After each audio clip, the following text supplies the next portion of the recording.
র‍্যাম্পের catwalk থেকে অভিনয়ের রঙিন ভুবন যাত্রাপথটা শখের বশে শুরু হলেও এ প্রজন্মের মডেল ও অভিনেত্রী সানজিদা তাসনিম এখন ওটিটি দুনিয়ার নতুন সেন্সেশন। সম্প্রতি চরকিতে মুক্তি পাওয়া শিহাব শাহীনের আলোচিত ওয়েব সিরিজ ক্যাকটাস এ নিজের অভিনয় শৈলী দিয়ে দর্শকদের মনে আলাদা জায়গা করে নিয়েছেন এই অভিনেত্রী। নজরকাড়া গ্ল্যামার আর পরিমিত অভিনয়ের জাদুতে সানজিদা প্রমাণ করেছেন তিনি কেবল র‍্যাম্প কাঁপাতেই নন, বরং পর্দার চরিত্রে মিশে যেতেও সমান পারদর্শী। I think he's gay. কি ও গে?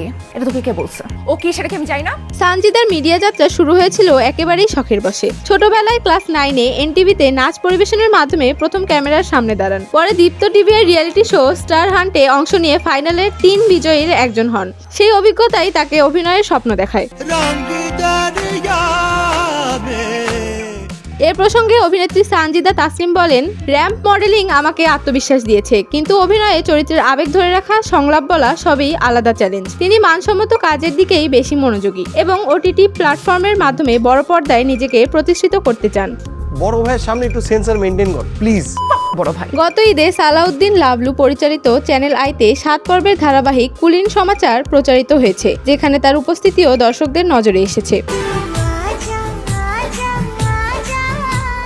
উল্লেখ্য, সানজিদা পড়াশোনা করেছেন সিলেটে, পরে ঢাকায় এসে শান্ত মারিয়াম ইউনিভার্সিটি অফ ক্রিয়েটিভ টেকনোলজিতে ফ্যাশন ডিজাইনিং এ পড়েন। মিডিয়ায় না এলে হয়তো দেশের বাইরে থাকতেন, পরে দেশে ফিরে নিজের ক্লোদিং ব্র্যান্ড করে তুলতেন, এমনটাই ভাবনা ছিল তার।